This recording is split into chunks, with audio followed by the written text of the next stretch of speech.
ಈ ಕಾರ್ಯಕ್ರಮದ ಪ್ರಾಯೋಜಕರು ಮಂಜುಳಾ ಮೆಲೋಡಿ ಆರ್ಕೆಸ್ಟ್ರಾ ತಂಡ ಬಾಗಲಕೋಟ್ ಹಾಗೂ ಅನ್ನ ಮುತ್ತಪ್ಪರೈ ಗೋಶಾಲೆ ಜಯ ಕರ್ನಾಟಕ ಸಂಘಟನೆ. ವಿಶೇಷವಾದಂಥದ್ದು ಅದರ ಜೊತೆಗೆ ಓಪನ್ ಹಾರ್ಟ್ ಕನ್ನಡ ದಿನಪತ್ರಿಕೆ ಬಾಗಲಕೋಟ್ ಈ ಕಾರ್ಯಕ್ರಮದ ಪ್ರಾಯೋಜಕರು. ತುಮಕೂರು ಜಿಲ್ಲೆಯ ಕೊರಟಗೆರೆಯಲ್ಲಿ ಮಾನ್ಯ ಗೃಹ ಸಚಿವರು ಡಾಕ್ಟರ್ ಜಿ ಪರಮೇಶ್ವರ್ ಅವರು ರಾಜೀವ್ ಗಾಂಧಿ ಒಳಾಂಗಣ ಕ್ರೀಡಾಂಗಣ ಉದ್ಘಾಟನೆ ಮತ್ತು 14 ಕೋಟಿ ರೂಪಾಯಿ ವೆಚ್ಚದ ಕಾಮಗಾರಿಗಳಿಗೆ ಚಾಲನೆ ನೀಡಿದರು.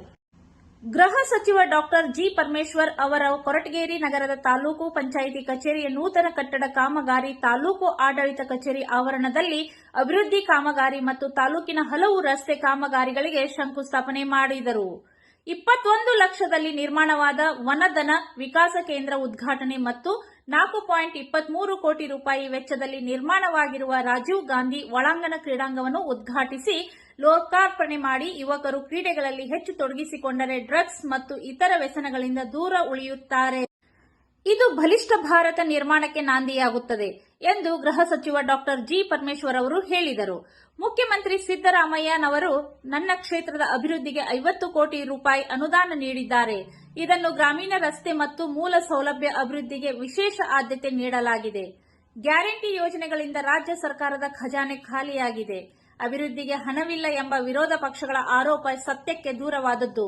ಅವರ ಟೀಕೆ ಟಿಪ್ಪಣಿಗಳಿಗೆ ನನ್ನ ಕ್ಷೇತ್ರದ ಅಭಿವೃದ್ಧಿ ಕಾಮಗಾರಿಗಳಿಗೆ ಉತ್ತರ ಎಂದು ಜಿಲ್ಲಾ ಉಸ್ತುವಾರಿ ಸಚಿವರು ಹಾಗೂ ಗೃಹ ಸಚಿವ ಡಾಕ್ಟರ್ ಜಿ ಪರಮೇಶ್ವರ್ ಟಾಂಗ್ ನೀಡಿದರು.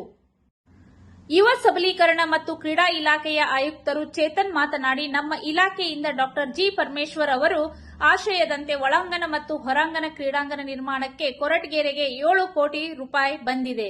ಗ್ರಾಮೀಣ ಭಾಗದ ಕ್ರೀಡಾಪಟುಗಳು ಕ್ರೀಡಾಂಗಣದ ಅನುಕೂಲ ಪಡೆದು ರಾಷ್ಟ್ರ ಮತ್ತು ಅಂತಾರಾಷ್ಟ್ರೀಯ ಮಟ್ಟದಲ್ಲಿ ಬೆಳೆಯಬೇಕು ಎಂದರು. ಸಾಲ ಇಷ್ಟರ ಮೇಲೆ ತಗೋಬಾರ್ದು, ನಿಮ್ಮ ಡೆಫಿಸಿಟ್ ಇಷ್ಟರ ಮೇಲೆ ಹೋಗಬಾರ್ದು, ಈ ನಿಯಮಗಳನ್ನು ಮಾಡಿಟ್ಟಿದ್ದಾರೆ. ಇಡೀ ದೇಶದಲ್ಲಿ 3 ರಾಜ್ಯ ಇದನ್ನ ಪಾಲನೆ ಮಾಡೋದು, ಬೇರೆ ಯಾರೂ ಕೂಡ ಇದನ್ನ ಪಾತ್ರಲ್ಲ.